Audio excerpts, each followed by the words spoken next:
के मस्जिद में घुस के मारेंगे। अरे हम तो कहते हैं आजा बेटा, कलमा पढ़ के जाएगा।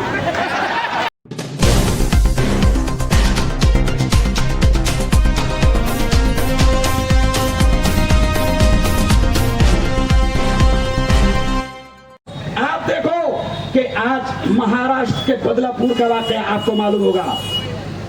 अगर ये लोग कहते हैं लाडली बहन 1500 रुपए दे रहे, इलेक्शन से पहले 5-6 हजार अकाउंट में आ गए और लाडली बहन को खुश कर रहे। अरे हम कहते हैं मोदी जी, हम कहते हैं बीजेपी वालों, हम कहते हैं अमित शाह, बहनों को 1500 रुपये मत दे। हम कहते हैं कि बहनों की सुरक्षा कर, बहनों की हिफाजत कर। आज महाराष्ट्र का हाल ये हो गया कि महाराष्ट्र के बदलापुर में 3 और 4 साल की छोटी सी मासूम बेटियों का रेप हुआ है। इतना बुरा हाल इन्होंने बना दिया, बेटियों का रेप आम हो गया। आज स्कूल जाने के लिए बेटियां डर रही है, ट्यूशन जाने के लिए बेटियां डर रही है। किसान आत्महत्या कर रहे हैं। महंगाई कितनी बढ़ा दी कि 450 का सिलेंडर 1100 में पहुंचा दिया। क्यों भाई? 450 का सिलेंडर 1100 में पहुंचा दिया, महंगाई बढ़ा दिया। अच्छा कहते थे 2014 में नारा लगाते थे अच्छे दिन आएंगे, हम कहते वो हमारे बुरे दिन वापस दे दे। अच्छे दिन तेरे पास में रख और हमारे बुरे दिन, अरे बोलो, उन्होंने महंगाई बढ़ा दिया। अच्छा झूठा कितना है, झूठा कितना है? जरा हाथ उठाकर बताना भुसावल वालों, किसी के भी अकाउंट में 15 लाख आए क्या? आए क्या? नहीं ना? अच्छा किस किस के नहीं आए, दोनों हाथ उठाओ। अरे वाह, मैं समझा था कि भुसावल में आए थे क्या? एक नंबर का झूठा। अगर आप देखें तो हमारे मुल्क को ये अवार्ड मिल सकता है कि दुनिया में सबसे झूठा आदमी हमारे मुल्क में पैदा हुआ, उसका नाम है नरेंद्र मोदी। ये वादे करते हैं, लेकिन सुना एक बात, मैं बिल्कुल साफ तौर से कह रहा हूं कि अभी मैं महंगाई की बात नहीं करूंगा, मैं आपसे कोई और बात नहीं करूंगा, सिर्फ वक्त कम है। तो सर मैं इतना समझाना चाहूंगा कि हम आशिक़ रसूल हैं, हम नबी के गुलाम हैं। मैं मैदान में नहीं आया था, अल्लाह की कसम खाकर कहता हूं मैं मैदान में नहीं आया था, लेकिन मैंने जब देखा कि अजीत पवार की सरकार, शिंदे की सरकार, फडणवीस की सरकार, बीजेपी की सरकार, शिंदे ये कहता है कि महाराज के बाल को भी धक्का नहीं लगने देंगे, तो फिर मैंने भी बोला बेटा 20 तारीख को हम तेरे को धक्का लगाएंगे। अरे हम ये कहते हैं, सुन, महाराज से हम कहते हैं कि महाराज तेरी औकात कौड़ी की नहीं है, तेरी औकात एक नाली के कीड़े की तरह है। मेरे नबी की शान बहुत ऊंची है। और सुना भुसावल वालों, हमारा मानना है कि अगर कोई चांद की तरफ मुंह करके थूकेगा तो थूक का आएगा? अरे बोलो ना। तो रामगिरी का थूक किसके मुंह पे आया? उसके मुंह पे आया। लेकिन अब सुना, जैसे करीम सालार साहब ने इशारा किया कि ये दंगे कराना चाहते हैं, ये फसाद कराना चाहते हैं। अरे हम तो ये कहते हैं साहब बंटी दादा, हम तो ये कहते हैं कि हमारा धर्म किसी के अपमान करने की इजाजत नहीं देता। अरे मेरे नबी वो है, सुन ले रामगिरी महाराज, सुन ले शिंदे, सुन ले फडणवीस, सुन ले अजीत पवार। अरे मेरे नबी तो वह है जिन्होंने हमको ये सिखाया है कि तुम जमीन वालों पर रहम करो, आसमान वाला तुम पर रहम करो। अरे सुन रामगिरी, मेरे नबी वो है कि जिन्होंने हमको ये बताया कि अगर तुम्हारा पड़ोसी भूखा है, हमारे नबी ने क्या कहा? अगर तुम्हारा पड़ोसी भूखा है और अगर तुम सो जाओ घर में, उसका ख्याल न करो, तो खुदा तुम्हारी नमाज को तुम्हारे मुंह पर फेंक कर मार देगा। हमको ये नहीं कहा हमारे नबी ने कि मुसलमान पड़ोसी में रमेश भी हो सकता है, पड़ोसी में गणेश भी हो सकता है, पड़ोसी में कैलाश भी हो सकता है, पड़ोसी में प्रकाश भी हो सकता है और पड़ोसी में मोदी भी हो सकता है। हमारे नबी ने कहा कि पड़ोसी अगर भूखा सोए तो तुम्हारी नमाज अल्लाह को कबूल नहीं। तो इतने बड़े नबी, इतने प्यारे नबी, इतने सोने नबी, इतने शानदार हमारे लाडले चहीते नबी। अरे सुन अजीत दादा, सुन फडणवीस और सुन शिंदे, तुमने हमारे घरों को जलाया दंगे फसाद में, हमने बर्दाश्त कर लिया। तुमने हमारी दुकानों को जलाया, हमने बर्दाश्त कर लिया। तुमने हमारे नौजवानों को जेल की सलाखों में डाला, हमने बर्दाश्त कर लिया। लेकिन सुन, रत्ती बराबर भी गुस्ताखी हम नबी की शान में बर्दाश्त नहीं करेंगे। रत्ती बराबर भी गुस्ताखी। और सुन लो ओ भुसावल वालों, मुझे अफसोस हो रहा है सर,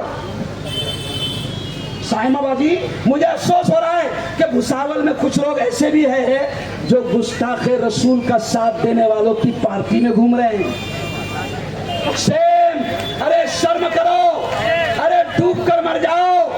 ओ शर्म करो, ओ गद्दारो शर्म करो कि जब एक पार्टी तुमको खुलकर कह रही है कि हम गुस्ताखे रसूल की हिफाजत करेंगे, तो तुम उनके साथ जा रहे हो।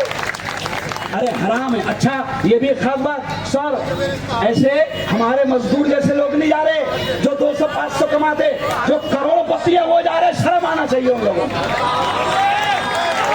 ओ भुसावल वालों, मुझे हाथ उठाकर बताओ कि तमाम के तमाम आशिक रसूल है, हाथ उठाकर बताओ। माशाअल्लाह माशाअल्लाह। अब आशिक रसूल है तो सबूत देना, आशिक रसूल है तो सबूत देना। कह देना आमदार से कह देना कि तेरे 2000 कबूल नहीं। क्यों? आमदार से कह देना कि तेरा पैकेट, अरे बोलो, कबूल नहीं। अभी तो तय कर लो कि हमको नबी की मोहब्बत में जान देना है। और जान देने की जरूरत नहीं, 20 तारीख को सिर्फ इतना ध्यान कर लेना, यही छेना गुस्ताखे रसूल के साथी जाल था। 20 तारीख को याद रखना। और ये भी सुन लो मुसलमानों, अपना ईमान बेचना मत, अपना ईमान बेचना मत। हम क्या करते हैं, मैं कल मालेगांव जा रहा था तो मुझे 2-3 हिंदू भाई मिले, 2-3, और कहने लगे ओ मुफ्ती साहब तुम्हारा आवाज भी बैठ गया, काय के वास्ते चिल्ला रहे, काय के वास्ते इतना मुसलमानों को समझा रहे। ओ मुफ्ती साहब ईद की रात आएंगी ना हो, चांद रात, अरे बोलो चांद रात आएंगी ना, और ईदी मिलेगी ना। अरे मेरे हिंदू भाई ने मुझसे कहा, ये मेरे लिए जूता था सर, जूता। मेरे हिंदू भाई ने कहा कि मुफ्ती साहब ज्यादा हलक मत फाड़ो, समझाओ मत, 1-1 हजार में हम तुम्हारे मुसलमानों को खरीद लेंगे। अरे शर्म की बात है, अगर कोई हिंदू भाई, कोई आमदार, उसके पास में तो खोखे की खोखे है। अरे ये सरकार किसकी है बोलो, अरे बोलो जोर से, 50 खोखे एकदम इनके पास खोखे आए रहे। ओ मुसलमानों, दिखा देना कि अब की बार हम नबी से सच्ची मोहब्बत करते हुए कुछ भी हो जाए, लेकिन हम बीजेपी को वोट अपना जाने, अरे बोलो बीजेपी को अपना वोट जाने नहीं। अच्छा एक बात बताओ, 500 में हमको खरीदने की कोशिश करते, 500 में। अब एक बात सोचो जरा, अगर हम 500 में बिक गए, ये मिसाल गौर से सुनना, अगर हम 500 में बिक गए, 500 में, तो मैं मुफ्ती हारून, मैं 50 किलो का है, कितने किलो का है? 50। अगर मैं 500 में बिका तो क्या किलो गया? अरे बोलो ना, अगर मैं 500 में बिका तो क्या किलो गया? 5 रुपए किलो। मैं खटकी है, खटकी। सुन लो, हमारे यहाँ जो मेंढी आती ना, मेंढी का गोश्त 700 रुपए किलो बिक रहा। क्या किलो बिक रहा? देखो मेरे मामू बैठे ले, हंसरे बराबर हो। मेंढी का गोश्त 700 रुपए किलो बिक रहा, और मुसलमान ईमान वाला 5 रुपए किलो बिक रहा। बिल्कुल नहीं। डॉक्टर मानवतकर साहब, आप ये देखो कि बीजेपी वालों को, संजय साहूकारे को, आमदार को और तमाम लोगों को 500 रुपए में भीड़ जमा करना पड़ती, आज नबी के इश्क में हजारों लोग फ्री में आए। तो अब ये क्या कर रहे हैं? रामगिरी महाराज को साथ में घुमा रहे डॉक्टर साहब, रामगिरी महाराज को फैजपुर में भी ला रहे, रामगिरी महाराज को रावेर में भी लाएंगे। हो सकता है राम रामगिरी महाराज को वो भुसावल में भी लाएंगे, क्योंकि इनका मकसद है तुमको गुस्सा दिलाना। लेकिन मैं आपसे एक बात कहता हूं, इलेक्शन तक आपको पूरे सब्र से काम लेना है। ये आपको उकसाने की कोशिश करेंगे, ये दंगा कराने की कोशिश करेंगे, ये बीजेपी वाले, मैं इनका नाम ही कहता हूं बीजेपी, यानी भारत जलाओ पार्टी। बीजेपी यानी भारत जलाओ पार्टी। ये दंगे कराना चाहेंगे, ये फसाद कराना चाहेंगे। इलेक्शन तक सब्र कर लो पूरी तरीके से, बहकना मत, बिकना मत, और अपने वोट को खराब करना मत, अपने ईमान को बेचना मत। इस बार बिल्कुल खुलकर बता देना कि हम नबी के इश्क में सिर्फ और सिर्फ बीजेपी के खिलाफ काम करेंगे। अच्छा, डरने की कोई बात नहीं। ये लोग क्या कर रहे हैं सुनो, ये जहरीले लोगों को दादा पाल कर रख रहे हैं। इनमें देखो बीजेपी में एक 1.5 फुटिया मालूम है आपको? अच्छा, सूरत से भी नेपाली दिखता, सूरत से भी क्या दिखता, नेपाली। वो 1.5 फुटा क्या कहता, लेकिन इन पे कार्रवाई नहीं हो रही। रामगिरी महाराज पर, अरे अगर ये शांति चाहते, अमन चाहते, मैं कहता हूं, मैं मुफ्ती हारून अगर हिंदू धर्म के खिलाफ बोलूं तो मुफ्ती हारून को गिरफ्तार करके जेल में डाल दो, ताकि अमन आ जाए, शांति आ जाए। लेकिन ये शांति नहीं चाहते, ये एकता नहीं चाहते, ये अमन नहीं चाहते, ये मोहब्बत नहीं चाहते, ये दंगे कराना चाहते हैं, ये आपको जोश में लाना चाहते हैं। इसलिए इन्होंने रामगिरी महाराज को जेल में, अरे बोलो, नहीं डाला। अच्छा, कौन कौन चाहता कि इनको जेल की हवा लगे? कौन चाहता था? हाथ उठा के बताओ। माशाल्लाह, देखो। अच्छा, चाहते ना कि नीतीश राणे जैसा जहरीला जेल में जाए? बोलो, चाहते कि नहीं चाहते? हाँ, अरे चाहते ना कि गुस्ताखे रसूल को सजा मिले? चाहते ना? मैं आपसे कहता हूं कि हम ये चाहते हैं कि मुल्क में अमन, एकता, शांति का माहौल बना रहे। अरे हम तो कहते हैं विवेक भाव, डॉक्टर साहब, कि नीतीश राणे तू कहता है कि मस्जिद में घुस के मारेंगे, अरे हम तो कहते हैं आजा बेटा, कलमा पढ़ के जाएगा। हम क्या कहते हैं, नीतीश राणे आजा बेटा, कलमा पढ़ के जाएगा। अच्छा, जबरदस्ती नहीं पढ़ाएंगे हम, जब तू मस्जिद में आ जाएगा तो खुद ब खुद तेरे अंदर का जहर, अरे बोलो, भाग जाएगा। तो हमारे इमाम साहब की बात सुनेगा तो ऑटोमेटिक तेरे अंदर का शैतान, अरे बोलो, भाग जाएगा। और फिर तू खुद कहेगा ला इलाहा इल्लल्लाह मुहम्मदुर। अरे हम ये कहते, ओ भुसावल वालों, कुछ लोग कह रहे हैं कि भुसावल में हम मुसलमानों को खरीद लेंगे। लेकिन आज मैं मुस्लिम धर्मगुरु ये ऐलान करके जा रहा हूं, संजय, बीजेपी वालों को मेरी वीडियो पहुंचा देना कि ये इतने सारे मुसलमान नबी के इश्क में यहाँ पर जमा है, मर जाएंगे, कट जाएंगे, मगर तुझे वोट, अरे बोलो, जोर से बोलो, मर जाएंगे, जोर से बोलो, मर जाएंगे, जोर से बोलो, कट जाएंगे, मगर गुस्ताख का साथ देने वालों को वोट, बोलो जोर से, गुस्ताख को साथ देने वालों को नहीं देंगे। और आखिरी बात सुन लो, कांग्रेस जो है ना, इन्होंने एक अच्छे पढ़े लिखे उम्मीदवार को खड़ा किया है। डॉक्टर मानवतकर साहब आप आइए, एक अच्छे उम्मीदवार को डॉक्टर साहब को जगह दो कि आप देखिए कि कांग्रेस ने क्या किया, एक अच्छे पढ़े लिखे उम्मीदवार को खड़ा किया है। कांग्रेस ने बैग उठाने वालों को खड़ा नहीं किया है, कांग्रेस ने बैग उठाने वालों को खड़ा नहीं किया है, कांग्रेस ने डॉक्टर दिया है, डॉक्टर, पढ़ा लिखा आदमी, और वो भी कैसा? भुसावल वालों, तुमको याद होगा कि जब कोरोना का मौका था, जब लोग सांस लेने के लिए तरस रहे थे और बीजेपी सांस की मशीनें भी नहीं दे रही थी, बीजेपी उस वक्त सिलेंडर भी नहीं दे रही थी, उस वक्त अगर किसी ने जान पर खेलकर, डरा नहीं, बिका नहीं, दबा नहीं, जान पर खेलकर इस दोनों जोड़े ने, ताई तुम भी खड़े रहो, जोरदार ताली आप दो। हाँ, यस, तो उस वक्त सारे डॉक्टर सोए थे, लेकिन मेरा डॉक्टर जागेल था। ओ मुसलमानों, मैं हिंदू भाइयों से भी कहता हूँ, बौद्ध भाइयों से भी कहता हूँ, जैन भाइयों से भी कहता हूँ, क्रिश्चियन भाइयों से भी कहता हूँ कि वक्त आपका है। 20 तारीख को सुन लो, ये वोट है ना, मैं मुफ्ती हूँ, गौर से सुनना ये लोग, मैं मुफ्ती हूँ, ये वोट ये गवाही होता है, गवाही, शहादत।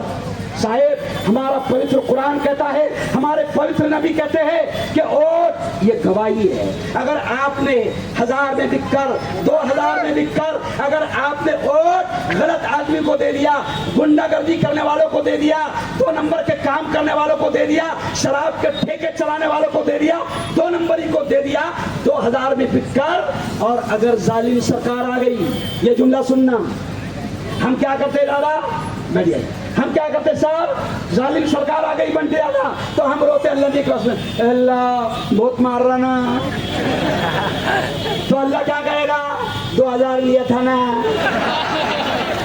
नहीं भैया, अल्लाह ये देख रहा भी नहीं, एकदम हम कुछ उठा उड़ा के जा रहा ना, अल्लाह कहेगा 1000 रुपए लिया था ना। ये और गवाही है, जालिमों को मत देना, गुंडों को मत देना, 2 नंबरियों को मत देना। और सुन लो, मैं मुफ्ती हारून आपसे कह रहा हूं, हम ईमान वाले हैं, हम मुसलमान हैं, हमारा ईमान है, देखो जोर से चिल्लाना, हमारा ईमान है, जिंदगी किसके हाथ, जोर से जोर से, जिंदगी किसके हाथ, मौत किसके हाथ, अल्लाह के नफा किसके हाथ, अल्लाह के जोर से बोलो नुकसान किसके हाथ। ये सूरज को कौन निकालता है, ये बादलों को कौन लाता है, ये बारिश को कौन बरसाता है, ये पूरी दुनिया का निजाम सिस्टम किसके हाथ है। तो जब सब अल्लाह के हाथ में, तो इन चोरों के हाथ में क्या है, अरे बोलो, डरना नहीं, कोई तुम्हारा कुछ नहीं बिगाड़ सकता। मैं मुफ्ती हारून, सुन लो, कश्मीर से लेकर कन्याकुमारी तक अकेला घूमता हूँ, मेरा ईमान है कि जब मौत आना है तभी आएगी, मेरा ईमान है कि जिस वक्त मौत आना है, जहां आना है वही आएगी, इसलिए डरना मत। क्योंकि अभी क्या हो रहा सर, गुंडागर्दी भी हो रही, डराया भी जा रहा, धमकाया भी जा रहा, फोन भी आ रहे, समझ रहे आप, फोन भी आ रहे, डरना मत। एक वोट का अधिकार आपको हुकूमत ने दिया है, 20 तारीख को अपने वोट का सिर्फ सही इस्तेमाल करना, सिर्फ सही इस्तेमाल करना, और आपने कोशिश करना कि देखो सुनो, लोकसभा 4 महीने पहले, बहुत प्यारी बात याद आ गई सर, लोकसभा में सुनो, 4 महीने पहले आपने एकता दिखाई, ये बेटा, लोकसभा में आपने एकता दिखाई, आप बैठे नहीं, फटके नहीं, तो मोदी क्या कह रहे थे, 400 पार, दिल्ली के खाद में छिछड़े, मोदी जी क्या कह रहे थे, भाइयों बहनों, 400 पार, लेकिन हम एक हो गए, हम एक हो गए, हम एक हो गए, तो हमने 400 पार के वाले को, 400 पार का सपना देखने वाले को 240 पे लाके रोक दिया। अरे बोलो रोके ना, बजाओ जोरदार चले यहाँ पर। अच्छा, अब सुनो सुनो सुनो, अगर ये 400 पार का सपना देखने वाला, सुनो ये जुमला, अगर ये 300 भी इनको सीट आ जाती ना दादा, तो ये तुमसे वक़्फ़ के बारे में पूछते भी नहीं थे। ये तो राय ले रहे ना, राय वक़्फ़ के बारे में कि बोलो मुसलमानों तुम्हारी क्या राय है, अरे ये अगर 320 सीट इनको मिल जाती तो ये तुमसे पूछते भी नहीं थे, मनमानी करके वक़्फ़ का बिल ला लेते थे। लेकिन मुसलमानों, लोकसभा में तुमने एकता दिखाई और 240 पर मोदी को रोक दिया, बीजेपी को रोक दिया। ओ मेरे यारो, ओ मेरे भुसावल के मुसलमानों, महाराष्ट्र में विधानसभा के इलेक्शन में एकता दिखा दो और महाराष्ट्र से इनको निकाल दो, दिल्ली से ये निकल जाएगा। अच्छा, कौन कौन चाहता कि मोदी सरकार दिल्ली से भी खत्म हो जाए, कौन कौन चाहता, या सब चाहते। अच्छा, मेरे साथ नारा लगाओ, मेरे साथ नारा लगाओ, देश बचाओ। आपने क्या बोलना, मोदी हटाओ, जोर से मोदी हटाओ, जोर से मोदी हटाओ, और एक बार मोदी हटाओ। अरे भाई, मोदी हटेगा तो बच्चे भी बचेंगी, देश बचेगा, महंगाई खत्म होगी। इसलिए डॉक्टर मानवतकर साहब चलिए आइए, मैं डॉक्टर मानवतकर साहब को, एक मुस्लिम धर्मगुरु, मैं इनको दुआ देता हूं, मैं इनको आशीर्वाद देता हूं और मैं यकीन करता हूं कि मेरे भुसावल का मुसलमान बिकेगा नहीं, अपने ईमान को बेचेगा नहीं और 20 तारीख को हमारा वोट काय को रहेगा, जोर से बोलो काय को रहेगा। सुनो राहुल गांधी क्या कहते हैं, राहुल गांधी कहते हैं कि हाथ ही हालात को बदलेगा, हाथ ही हालात को, और इसी शेर पर बात खत्म। मेरे साथ बोलना, गुलामी रसूल में पूरा महीना बोलो, मौत भी कबूल है, गुलामी रसूल में मौत भी कबूल, गुलामी रसूल में मौत भी कबूल है, मर जाएंगे मगर रामगिरी का साथ देने वाले को, मर जाएंगे मगर बीजेपी को, मर जाएंगे मगर साहूकारे को, जोरदार तालियां बजा दे, जोरदार। और तेरा मेरा रिश्ता क्या, सबसे तेरा मेरा रिश्ता क्या, तेरा मेरा रिश्ता क्या, भटकेंगे नहीं, बिकेंगे नहीं, है ना, और भौले चाले, बोलो बोलो, भौले चाले नहीं करेंगे। कोई भी आया, इनके पास में बहुत पैसे हैं, बहुत पैसे हैं, बिंदास ले लेना, अंजो करना, अरे बोलो वही करना। बहुत बहुत धन्यवाद, बहुत बहुत शुक्रिया। बड़ी टीम यहाँ पर आई थी, करीम सालार सर, डॉक्टर राजेश मानवतकर, कश्मीर से हमारी बहन सूफिया, कश्मीर से अतीकुल भाई, मुनव्वर खान साहब, रविंद्र निकल साहब, इमरान खान, योगेंद्र भाई, अमजद पठान जलगांव, रहीम कुरैशी, मोहन निकम, परवीन सोनोने, अकबर सर, आशिक शेख, तमाम का और आप तमाम का हम दिल की गहराइयों से शुक्रिया अदा करते हैं, बहुत बहुत शुक्रिया। और साबिर से, साबिर भाई मुझे कहा है माशाल्लाह, जोरदार तालियां आप बजा दे। और 20 तारीख को याद रखे, चलेगा शेर, जोर से बोलो चलेगा शेर, जोर से बोलो चलेगा शेर, जोर से बोलो चलेगा शेर। अरे राहुल तुम आगे बढ़ो, अरे राहुल गांधी तुम आगे बढ़ो। बहुत बहुत धन्यवाद, बहुत बहुत शुक्रिया।